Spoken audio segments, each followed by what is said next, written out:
반갑습니다. 연일 계속되는 뜨거운 달라스 날씨 중에도 다들 건강하시기를 바라고요. 오늘도 변함없이 은혜를 쓰고 나누는 시간을 갖기를 소원합니다. 오늘 말씀은 요한복음 1장 11절과 12절 말씀인데요. 함께 화면을 보면서 읽어보겠습니다.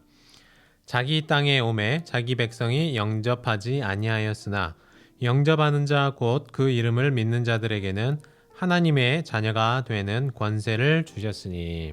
아멘. 함께 읽은 말씀을 따라서 하나님의 자녀가 되는 권세라는 제목으로 은혜를 나누기를 원합니다. 여러분들은 어릴 적 이런 상상을 해보신 적은 없으십니까? 우리 집이 문방구라면 얼마나 좋을까? 그러면 과자도 매일 먹고 아이스크림도 매일 먹고 뽑기도 맨날 다 해볼 수 있을 텐데, 이런 생각 말이죠. 혹은 우리 집이 짜장면 집이라면 얼마나 좋을까? 매일 짜장면을 마음껏 먹고 살 수 있을 텐데, 이런 생각 말이죠. 물론 부모님이 중국집을 하신다고 해서 매일 짜장면을 먹을 수 있는 것도 아닐 테고, 문방구점을 하신다고 해서 과자를 원하는 대로 다 먹을 수는 없겠죠. 그래도 그 집에 사는 사람만이 누릴 수 있는 그 특권이 있기 때문에 저는 어린 마음에 그런 부러움과 소망을 가져보았던 것 같습니다. 물론 저희 아버지는 문방구점을 하지도 않으셨고 짜장면집을 운영하지도 않으셨습니다. 제가 뱃속에 있기 전부터 목회만 평생 해오셨던 분이시기 때문에 날마다 문방구점에 갈 수도 혹은 점심때마다 짜장면이나 탕수육을 먹을 수도 없었지만, 저는 또 저만이 누릴 수 있는, 목사의 아들로서 누릴 수 있는 그 특권을 누리면서 기도와 말씀으로 양육받으며 자랄 수 있었던 것 같습니다. 이처럼 내가 어떤 집에 사느냐에 따라서, 또 누구의 자녀로 사느냐에 따라서 우리 인생의 많은 부분이 달라질 수 있다는 것입니다. 물론 환경이 우리의 삶을 지배하게 해서는 안 되겠죠. 때로는 환경을 극복해내고 더 나은 환경을 만들어 나가기 위한 우리 각자의 끝없는 도전과 노력이 필요할 것입니다. 오늘 말씀 속에도 보니까요, 뭔가 특별한 집안 얘기가 나오고 있습니다. 문방구집 이야기도 아니고 짜장면집 아들 이야기도 아닙니다. 바로 하나님 나라의 아들이 되는 이야기입니다. 요한복음은 사실 굉장히 신학적인 책이죠. 사도 요한이 요한복음을 다른 복음서보다 훨씬 늦은 시기에 기록했잖아요. 그런데 이때 특별한 어떤 신학적인 목적을 갖고 기록을 했습니다. 이 속에는 예수 그리스도가 얼마나 놀라운 분이신지, 어떻게 이렇게 위대한 하나님이신지를 잘 기술하고 있습니다. 그래서 요한복음 1장이 시작하는 부분을 보시면 마치 창세기를 다시 읽는 것 같은 그런 생각이 들 만큼 놀라운 표현들이 이어지고 있어요. 구약시대의 이스라엘 백성들이 믿고 따랐던 그 하나님 여호와만큼 놀랍고 위대하신 분이 있는데, 바로 그분을 소개하면서 시작하는 것입니다. 천지 만물을 지으셨고 태초부터 하나님과 함께 계셨고 그 안에 생명이 있고 사람들의 빛이 되시는 바로 그분 이야기로 시작합니다. 사실 그래서 요한복음 1장은 정말 위대한 이야기입니다.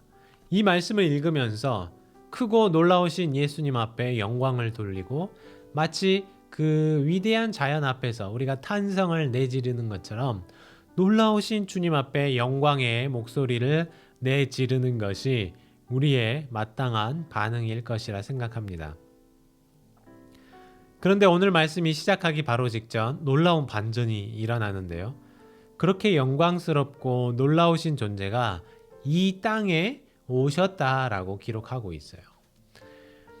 마치 한 나라의 임금이 평민의 옷을 입고 일반 사람들의 삶의 터전에 나온 것과 비교할 수 있을까요?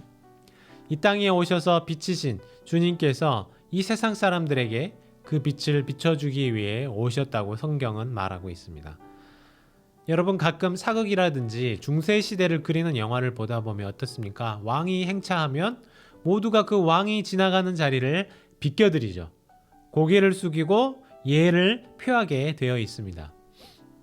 그런데 한 나라의 왕도 아니고 온 세상 만물을 지으셨고 또 운행하고 계시고 이 세상 그 어떤 제국의 황제와도 비교할 수 없을 분이 이 땅에 오셨으니까 이 세상이 어떻게 반응하는 것이 맞을까요?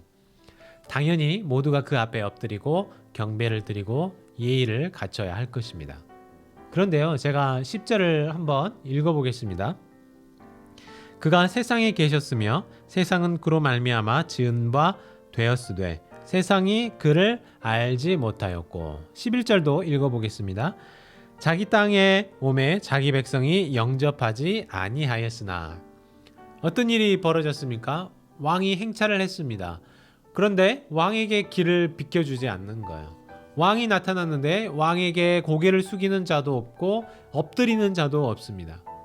오히려 성경은 그들이 그분을 알아보지도 못했고 알지도 못했다고 말하고 있어요.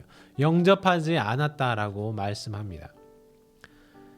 세상에서 가장 놀라운 환대를 받아야 마땅하실 분이 오히려 많은 사람들에게서 거부를 당하신 것입니다. 다시 12절의 상황으로 돌아가 볼까요? 그러나 정반대의 길을 걷는 사람들이 나오고 있는데요. 많은 사람들이 그분을 알아보지 못하고 또 받아들이지 못할 때에 그분을 받아들인 자들이 있었습니다.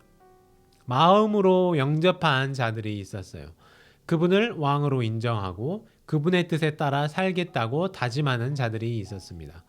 정말로 그분이 나를 지으셨고 이 땅을 지으셨고 우주 만물을 지으셨고 모든 것을 다스리고 계시고 이 세상에 비치신 그분을 정말로 받아들이기로 결정한 자들이 있었습니다.